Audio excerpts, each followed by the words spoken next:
I suppose to sort of close the session, and thank you to Laurent and Marie for those two very interesting takes, particularly on the mobile network operator position in identity and where those people should, or where we think they should be. Actually, Laurent and Marie, could I ask you to join us, and also Dario, for a quick session? I suppose I've got a couple of questions that have been thrown up. I've thrown out the ones that I had, as they weren't particularly interesting.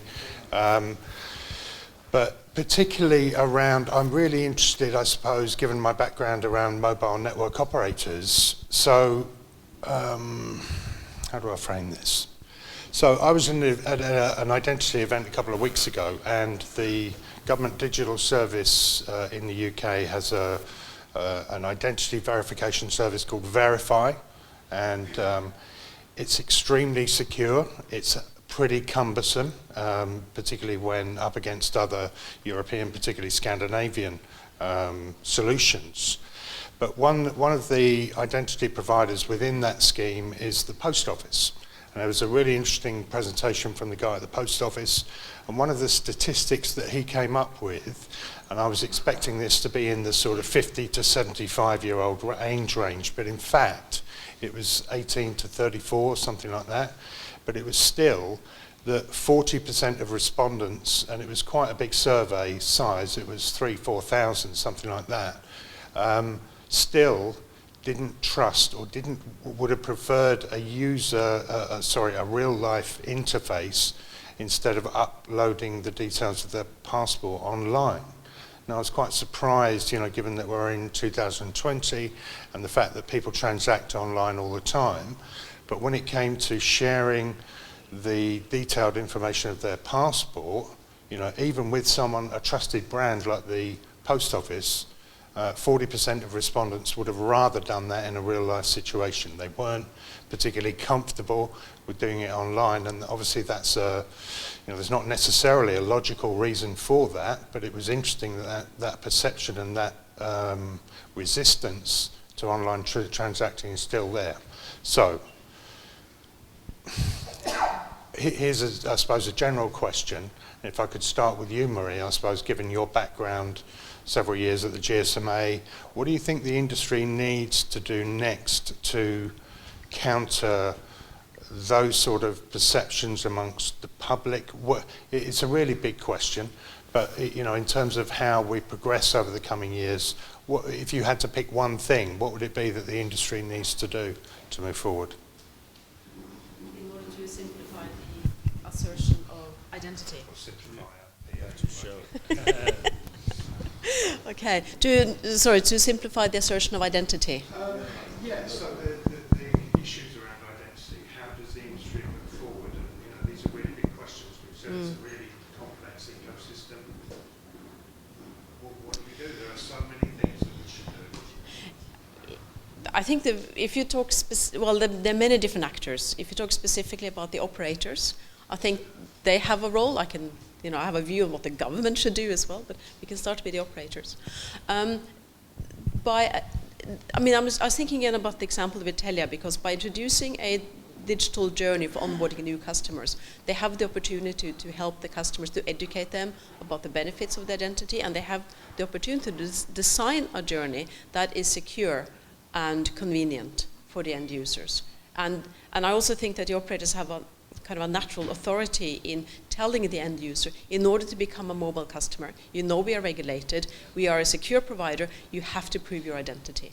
Because the example you have from the Post Office, I thought was fascinating, that they wanted to come in person kind of thing to share their passport details. You need to be in a situation of trust where you're happy to share that kind of information. I always get worried when Airbnb wants to have a copy of my driving license or my passport. It just doesn't feel quite right. But an operator, I think that they can take that position. They can say, well, we are subject to regulation. The government is asking us you need to prove who you are. And then they need to find the most convenient way of confirming the identity. And then there's so many innovations happening in technology now in order to read passports, to read identity cards, where it's document, where it's the NFC chip and so forth, that I think is possible to design those customer journeys conveniently and securely. And that's something that the operators can align on, collaborate on, because you don't want one of them to introduce more friction than the other. Then they get a disadvantage in terms of acquisition rates as well. So, sorry, very long answer. I don't know if there's more comments. Great. And I will come back to the government question, but yeah, I suppose the same question to you, Laurent, in terms of, and thanks for your presentation, really interesting, because, at MEF, my colleagues and Joanne are running the anti-smishing initiative in the UK, so they're very focused on what's happening in the world of OTP SNS. Interestingly, banks over the last year or two, correct me if I'm wrong, Joanne, appear to have come back to SMS as, coupled with other factors in terms of checking, it still remains, one of the most secure options in terms of customer usage, because it is ubiquitous, presumably. But your idea in terms of doing that on step, I think is incredibly interesting. But for you, what do the operators need to do? Firstly, do they want to be in the game? Marie, I think, mentioned about, operators should be identity providers. I, for one, agree with that. And I think their response to that question in the past has not been unequivocal. They're sitting on the fence, waiting to see what happens. They have different priorities. What do the operators need to do now? And do they want to be in the identity game? The answer is definitively yes. I'm in charge of the supply, so to source new offers with mobile operators, and a lot of mobile operators today have launched a mobile identity service offer. So yes, they want to get back in the game. They understand they missed. They missed badly the value, and they let it to the OTT players. And and identity services is a super good way to get this value back. And they have a lot of attributes and assets that they can monetize.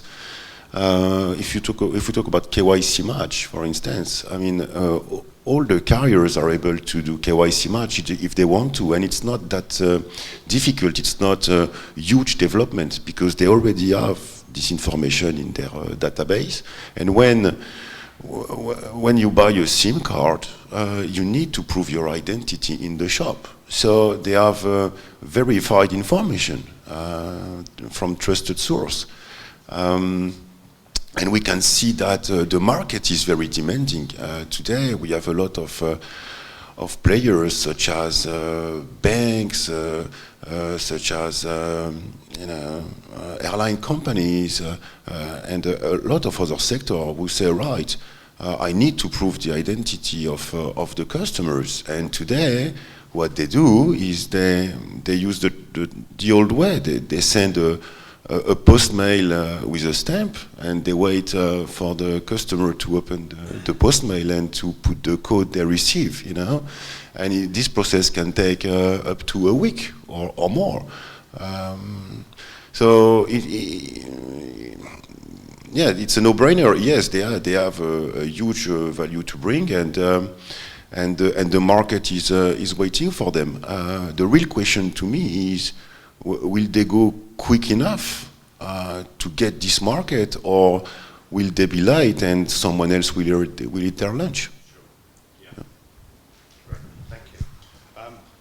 Sorry, just before I hand over to Dario to ask that question, obviously the work done by Marie and her team at the GSMA in terms of trying to get the operators to work together, as a central point. I think you make a really excellent point that I constantly forget, is that mobile network operators, when I joined the industry in the very early 90s, I'm really, really old, there was a list, I know, that came out in terms of trustworthiness of different organizations, and I think banks were at the top, and mobile operators were really down here. And I think I think that we have seen some stats that actually, mobile network operators are really up there. They've been here for an awfully long time.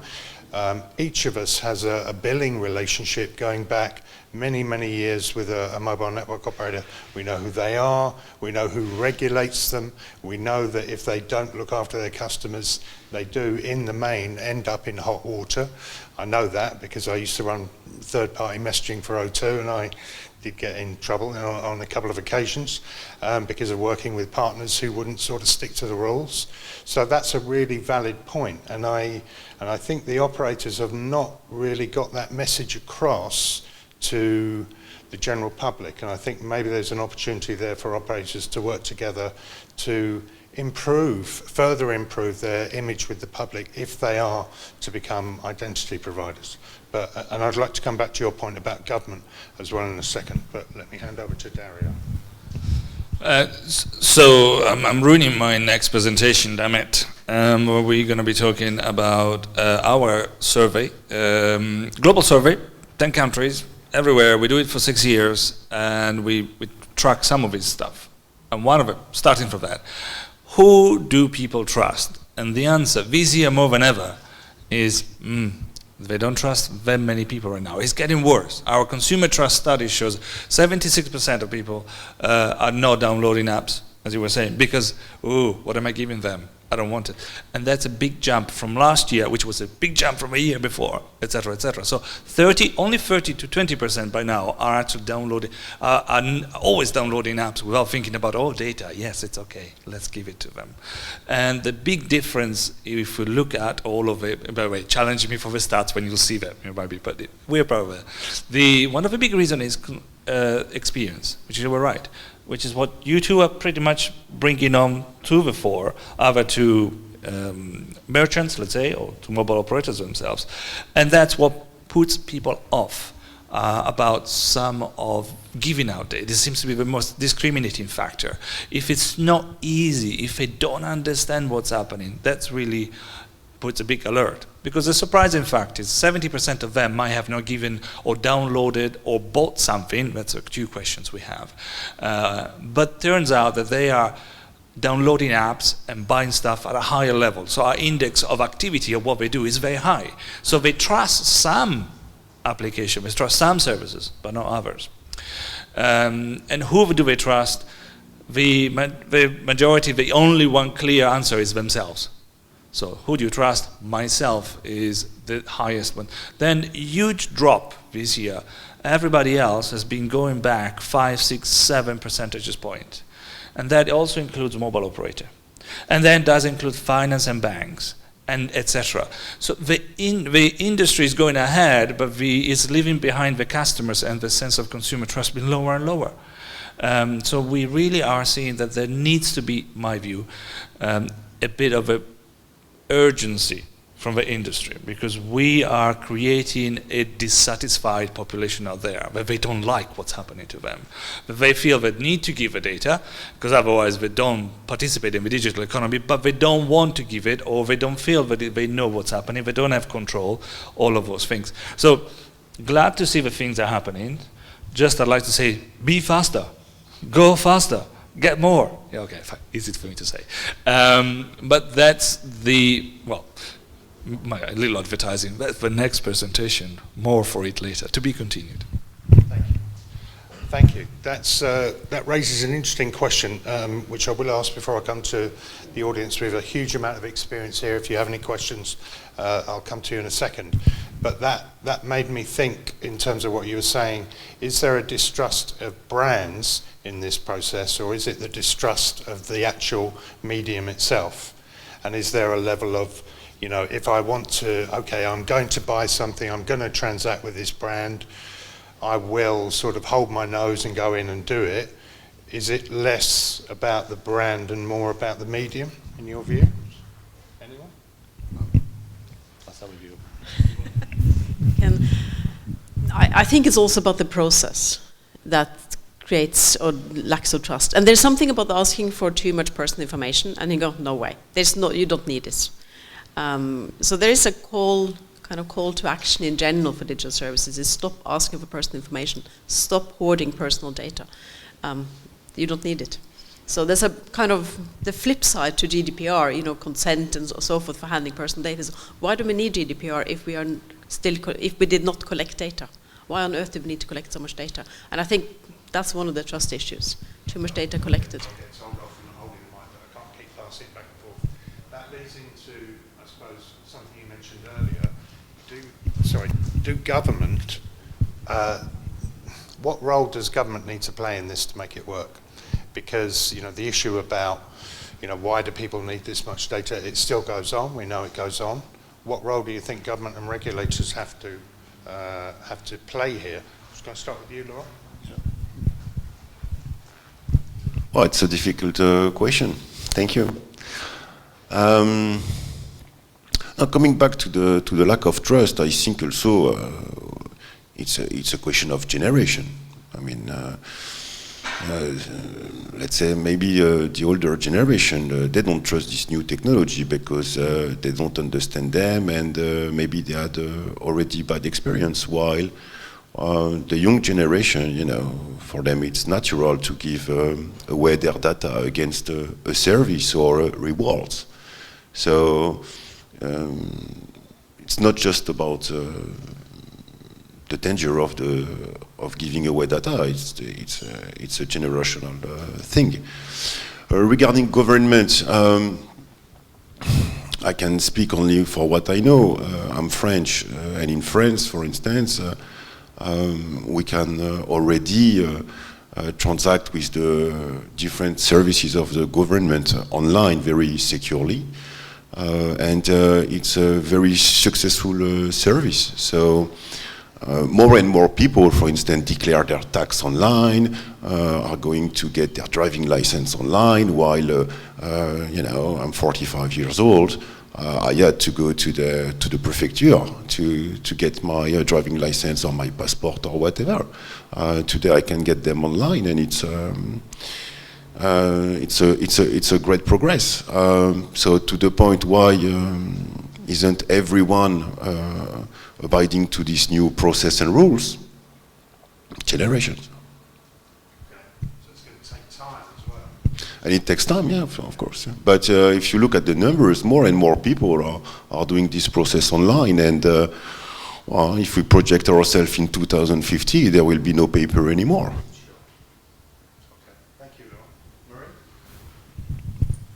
So I guess the question is, what can or should the governments do in terms of digital identity? That would help. Yeah, I think there are two things, and there are two actually great examples in Europe. And Laurent, I know you alluded to one of them. MEF Connects is nice.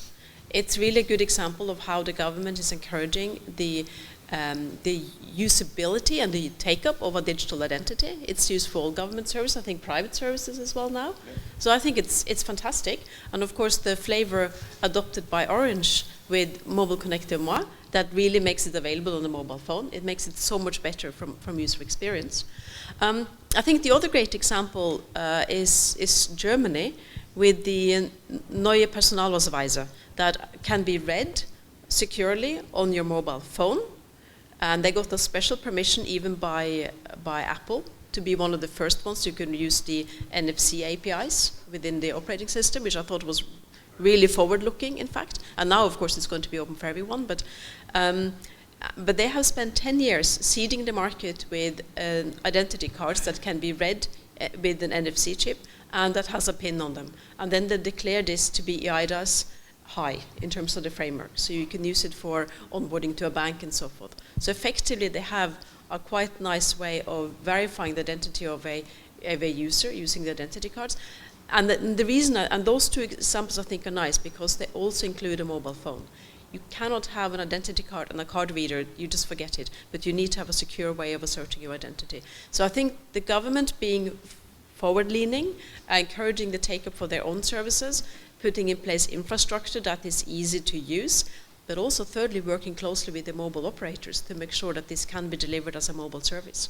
I think the statistics that you had as well showing the use of digital services on a mobile device, the rise of e-commerce and m-commerce and so forth, it just again is a proof that the mobile is at the center of digital services. So anything that's really going to work and be a take-up, it has to have the mobile in the center. So the government should also work with the mobile operators in addition to setting out frameworks and creating the infrastructure available.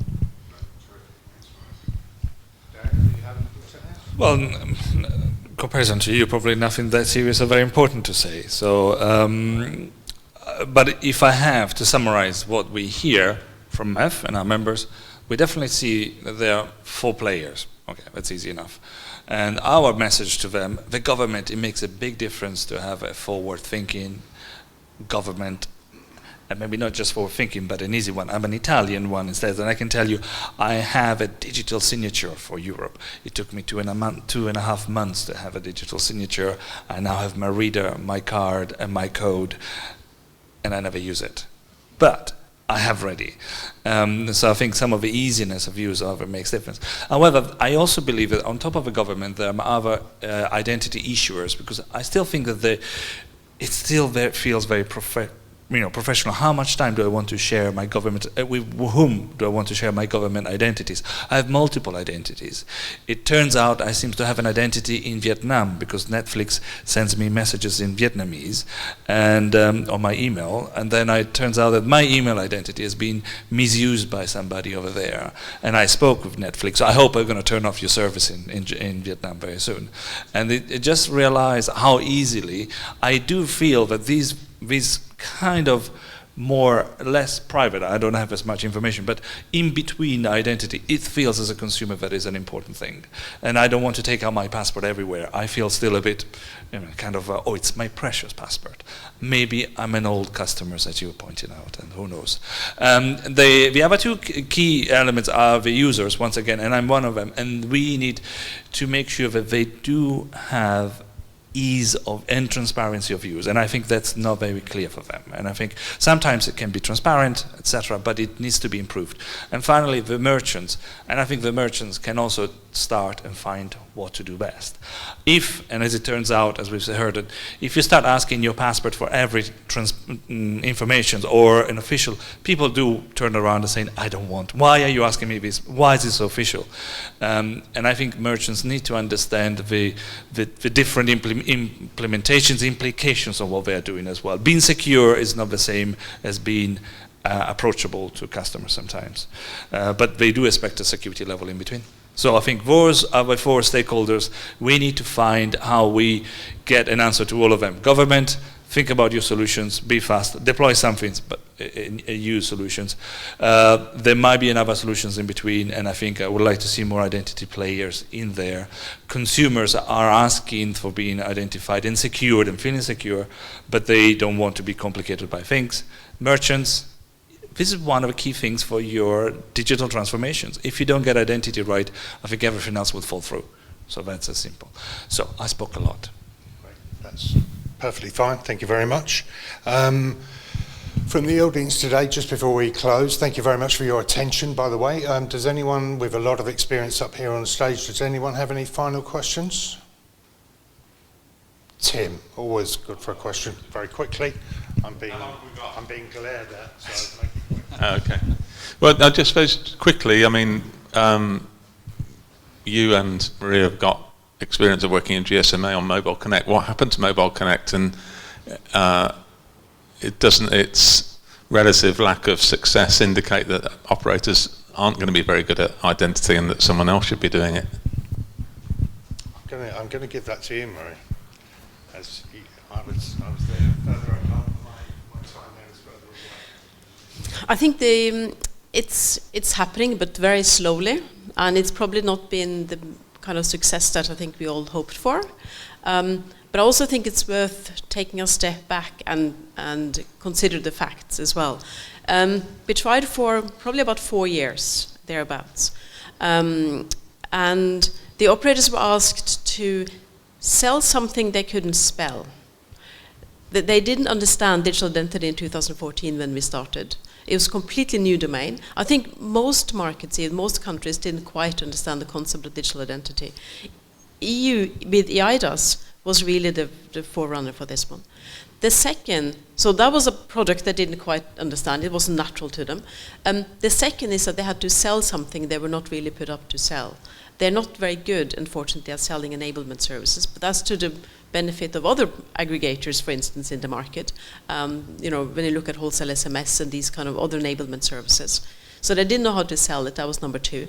And number 3, probably the worst, was that they had to collaborate with their arch rivals, with their competitors, in order to have a credible service to market. Because a bank, for instance, would not want to rely on Mobile Connect if it covers a third of their customer base. It had to cover all the mobile users within the market to really be attractive. So those were the main challenges, and they were substantial. And then, of course, you have the lack of technical and commercial interoperability as well that you have with SMS. You have interconnect regime that allows you to go one place and get a contract and get a technical solution. So I think these were major obstacles that I think in hindsight we spent a long time working on them, but maybe we could have been more patient because these were so fundamental. I also think, but what you now are seeing, and in fact I have the pleasure now of being on the other side, so I'm contracting with the German operators for Mobile Connect, and they're all kind of working together. We have the Zenki in the US as well, I admit, with a bit of mixed success, but at least they're all working together. And there are other markets as well, like I think Russia is still more or less happening, yeah.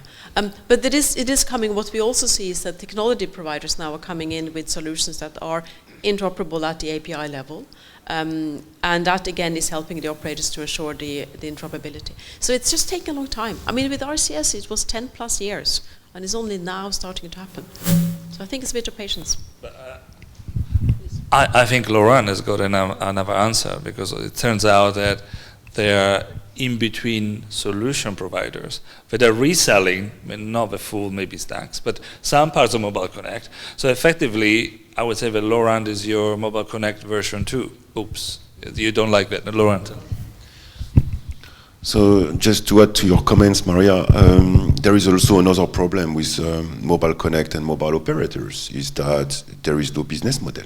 So when you go to the mobile operators and you ask them to put in place, to set up Mobile Connect, where they will have to make significant investment, the first question is, where is the business model? And you cannot, you cannot make money with Mobile Connect. You cannot sell this to the users because it's a B2C solution. So, and if we take a step back, where does it come from, Mobile Connect? It comes from a strategic thinking which was saying that mobile operators should not let data to the OTT players.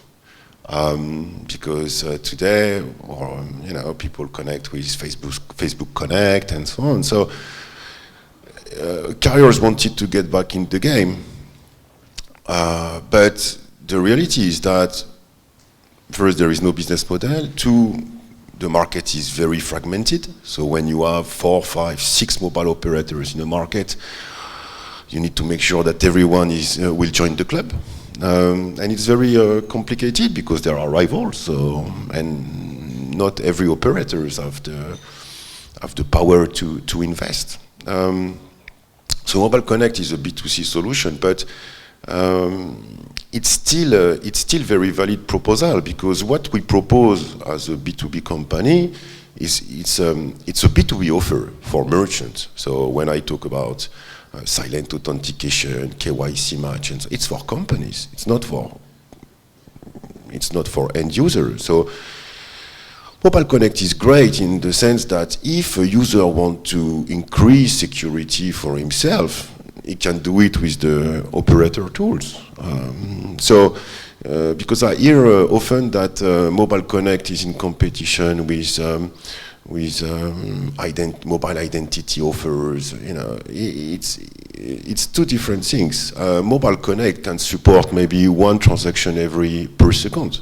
Our API can support thousands of transactions per second. So it's not for the same usage at all, right? The other thing is that, because if we talk about security and consumer trust, we need to recognize that the European Union did a great job. The 14th of September 2019, they issued the SCA regulation, Strong Customer Authentication, and it didn't exist before. Meaning that today, merchants need to provide a two-factor authentication. I was talking about it yesterday, and we are all very glad that it came into effect, because honestly, when we were doing transactions before the 14th of September, well, the security was quite weak. So yes, regulator also did their job, and today strong customer authentication is a reality, and I'm sure it will spread in other areas of the globe. I'm thinking about Brazil, for instance, where they also need this kind of solution, because fraud is increasing, and yeah, we need to protect customers. Many thanks, Laurent, and thank you very much both for presenting and sharing with us today.